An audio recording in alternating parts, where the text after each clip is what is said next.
ఆ గ్రామానికి తెల్లారిందంటే వణుకు పుడుతుంది. సాయంత్రం 5 అయిందంటే కంటి మీద కునుకు కరువవుతోంది.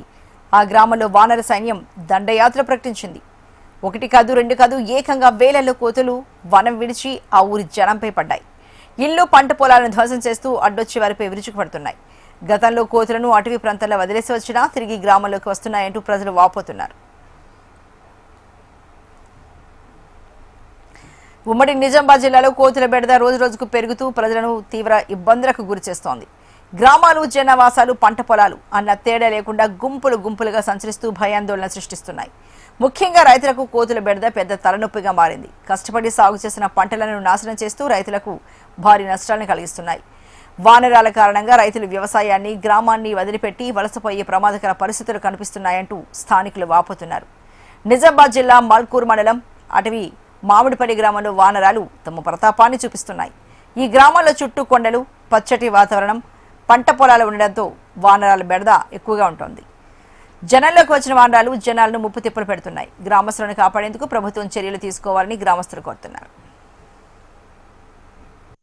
భూమిలో 2500 జామ చెట్లను నేను సాగు చేస్తున్నా. ఈ కోతుల బెడత వల్ల సంవత్సరానికి దాదాపుగా నేను 2-3 లక్షల రూపాయలు నష్టపోతున్నా. నాకు 2 జీతాలు ఉన్నప్పటికీ కూడా 1 గంట ఆలస్యంగా వెళ్ళినా కానీ 100-200 కోతులు నా పంట ఫుల్ నాశనం చేస్తున్నాయి. అవి తినడం తక్కువ, కొరికి పారేయడం ఎక్కువ అనేది జరుగుతున్నది. గతంలో జీతాలకు కూడా 4-5 సార్లు కోతులు కరిచినాయి. ప్రైవేట్లో నేను ట్రీట్మెంట్ చేయించడం జరుగుతుంది. అట్లాగే ఎలాంటి పంట వేయడన్నా కానీ భయంగా ఉంది. ఇంతకుముందు కూరగాయలు చాలా పండించేవాళ్ళం. ఈ కోతుల బెడత వల్ల అసలు టమాటా అనేది సాగు అనేది చేయలేకపోతున్నాం.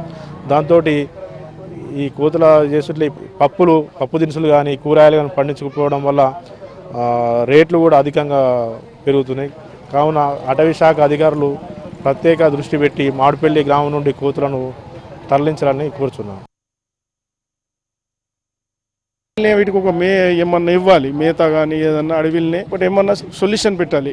లేకుంటే పంటలు వేయడానికి మాత్రము రాను రోజుల్లో టమాటా పెట్టలేము. కూరగాయలు మామిడిపల్లి పెట్టకుంటే కూరగాయల రేట్లు పెరిగిపోతాయి. మిరపకాయలు వేస్తే మిరపకాయలని చీరేస్తాయి. మామిడికాయల్ని, బీరకాయల్ని ఏ పంట వేసినా ఉంచాయి నీసిస్తాయి.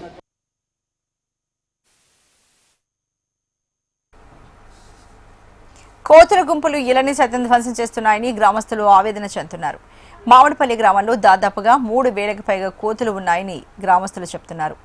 కోతుల బెడద పోవడానికి గ్రామాభివృద్ధి కమిటీ తరపున కోతులను పట్టించామని, అయినా మళ్లీ మందలుగా ఓళ్లపై పడుతున్నాయని గ్రామస్తులు ఆవేదన వ్యక్తం చేస్తున్నారు. ఒక్కో కోతికి సుమారుగా 5 నుంచి 600 ఖర్చు చేశామన్నారు. కోతుల తీవ్రతతో దిగుబడి వచ్చే పంటల సాగును వదిలేస్తున్నామని కొందరు రైతులు తెలిపారు. ఈ సమస్య ఇలాగే కొనసాగితే ఇకపై పంటను సాగు చేయలేమని ఆవేదన వ్యక్తం చేస్తున్నారు. కోతుల బెడద నుంచి తమ గ్రామాన్ని రక్షించాలని కోరుతున్నారు.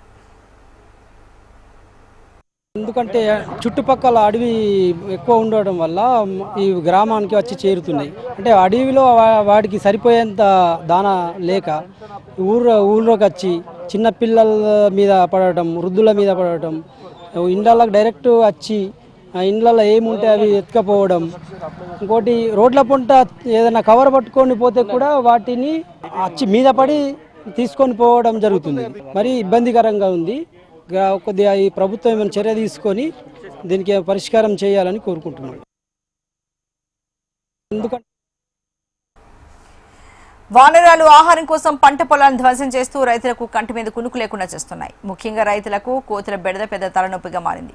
కష్టపడి సాగు చేసిన పంటలను సైతం నాశనం చేస్తూ భారీ నష్టాలు కలిగిస్తున్నాయి. పంటలను కాపాడుకునేందుకు రైతులు రాత్రింబవళ్లు పొలాల వద్ద కాపలా కాస్తున్నారని, అయినా కోతుల బెడద తగ్గట్లేదని చెప్తున్నారు. ముఖ్యంగా మొక్కజొన్న, కూరగాయల పంటలు పూర్తిగా పాడు చేస్తున్నాయని తెలిపారు. పంటలను కాపాడుకోలేక రైతన్నలు ప్రత్యామ్నాయంగా వరి సాగు వైపు మొగ్గు చూపిస్తున్నారు. రైతులకు కూడా చాలా తీవ్ర నష్టం జరుగుతుంది. కూరగాయలను ఎక్కడికక్కడ నాశనం చేస్తున్నాయి. పంటలను కూడా నాశనం చేస్తున్నాయి. ఇబ్బందులు పడుతున్నారు చాలా. ఇండ్లలోకి అయితే మరీ ఘోరంగా డోర్లు, మనిషి ఎలాగ డోర్ తీసుకొని వస్తుందో అలాగ తీసేసుకుంటున్నాయి. వండిన అన్నం కూడా తీసేసుకొని తినే పరిస్థితి వస్తుంది. ఇంట్లో బియ్యం సంచులని కూడా చింపేసి ఇక్కడికక్కడ పప్పు దినుసులు కానీ, కూరగాయలు కానీ, బియ్యం కానీ మొత్తం ఇట్లా నాశనం చేయడం జరుగుతుంది.